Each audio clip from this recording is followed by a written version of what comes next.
Hey everybody, welcome to my meditation bootcamp.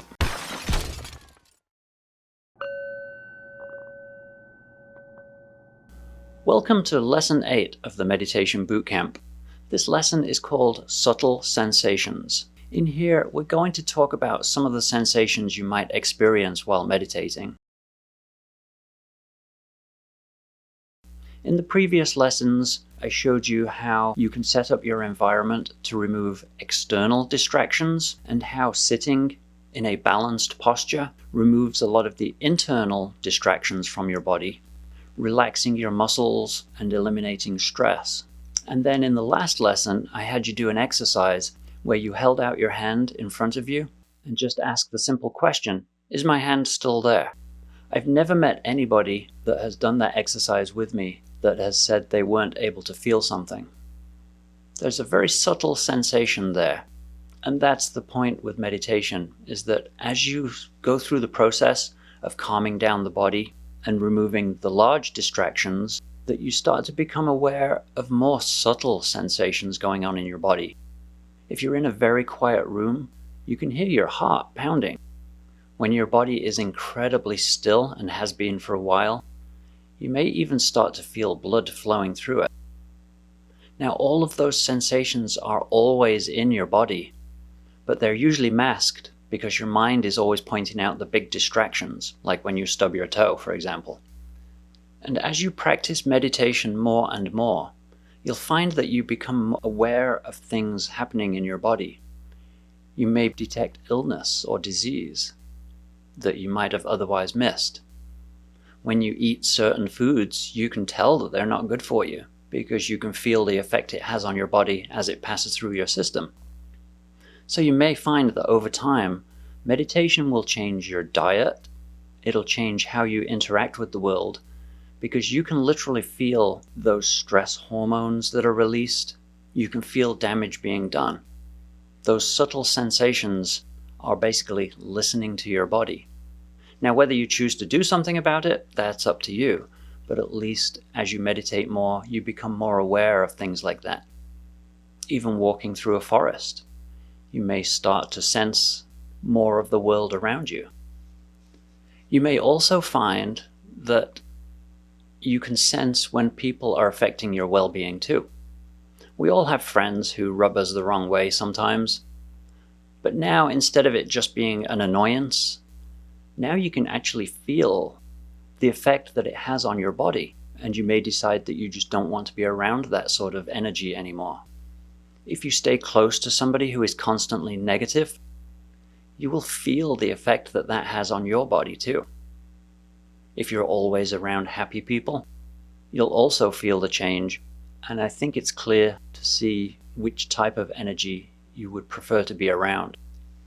So some of these sensations are very subtle indeed, but once you experience them, they can have a very profound and life-changing effect. So while we're talking about sensations felt in the body, I just want to go over a really quick list of some common sensations that people feel when they meditate. Again, there's nothing scary on the list, but just be aware that these are some of the things that people experience that can just feel strange at first. Feelings of floating are very, very common. Again, once you remove the physical distractions, it's almost as though your body disappears because it's not really generating the signals that it usually does. So it can feel like you're floating around. On the other hand, some people experience feeling really heavy. And again, it's nothing bad. It's just a perception of a different feeling. Feelings of expanding or shrinking are fairly common.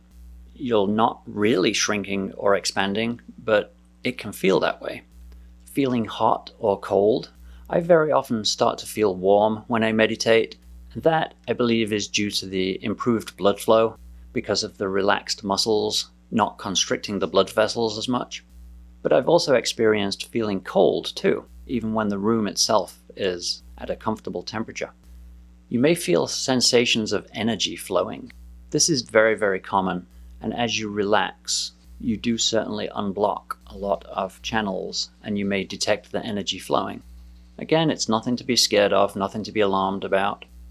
And you don't have to believe in chakras and prana in order to receive the benefits of meditation. And if you don't feel those things, it's okay. You're not doing anything wrong either. Some people experience muscles spontaneously moving, especially hands. Sometimes they move themselves into strange shapes that you may be familiar with, things like that. It just happens, and don't fight it, just let it do its thing. Your body knows how to meditate. Just listen to it. Vibrations and wobbles. Sometimes people gently wobble from side to side like that, and it's kind of uncontrollable. But again, just experience it, just observe it. Nothing good, nothing bad. Don't try to fight it and fight against it. Just let it do its thing.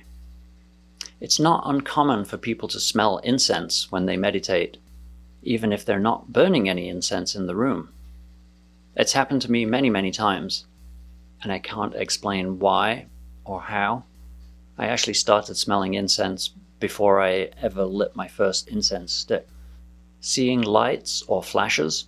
As you close your eyes, your mind very often does a little dance and will throw random images in front of you. And sometimes those images morph and change, and you get quite a spectacular light show. So again, nothing to be frightened of. Just enjoy the experience. Sounds or ringing in the ears, that's fairly common. Again, your body is adjusting to what you're doing. It's almost like it's recalibrating itself. Ringing in the ears can be a little bit alarming, but don't worry about it. Feelings of bliss, euphoria, joy, nirvana, those are all fairly common. Flashbacks and memories, sometimes that's your mind just trying to distract you again.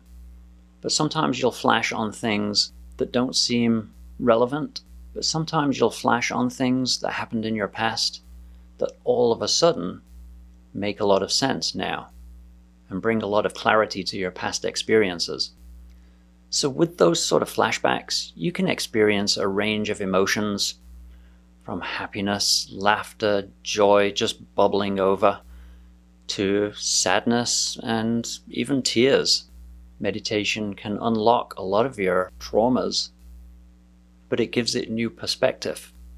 And when that energy finally lets go and releases, it can be a very powerful thing. Again, don't resist it. Just go with whatever emotion comes up. Just enjoy it. And if you don't experience any of those sort of things, don't worry about it. You're not doing anything wrong. You don't meditate to have experiences like that, but experiences like that happen because you meditate. But if you get hung up on saying, I want to feel pure joy, and that doesn't happen, then your mind will start to tell you that you're not good at meditating, that you're doing it wrong, you should just give up now. But that's not the case. Just keep going back to the simple basics. Just follow the breath. That seems to be the one rule with meditation, is that if you expect something to happen, that it almost certainly will not.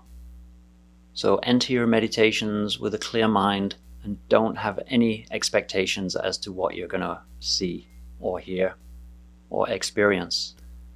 That's where a lot of people get stuck, on a bit of a plateau, because they expect things to happen to them, or if they had a really great experience their previous meditation, they want to go straight back to that. And so they fight it and they go looking for that. And that's basically the mind has won again, because it's your ego back in control that's trying to have that experience all over again. Just realize that you already had the experience, so you don't need to have it again. Simply allow everything to be as it is. The next section starts the mental relaxation phase of the bootcamp. So if you've been powering through the videos, this is probably a really good place to take a break now. And just go back and make sure you really understand all of the information that I've presented so far. Because if you jump straight into mental relaxation, you're probably going to hit hurdles if you got some of the basics of the physical relaxation wrong. Going back to our diagram that I presented earlier, you'll see how tiny the physical relaxation section is, and I suspect actually that it's much smaller than I have it on the diagram, but it is vitally important. The mental relaxation phase is much longer, And this is generally where people struggle when meditating. So you got to get all of the physical relaxation steps down so that you're not thinking about those things, so that you can give the mental relaxation your full attention. So give yourself a pat on the back for making it this far. If all you get out of meditation is physical relaxation, then you've already succeeded. Well done. All right, don't forget to like and subscribe. Thanks for watching.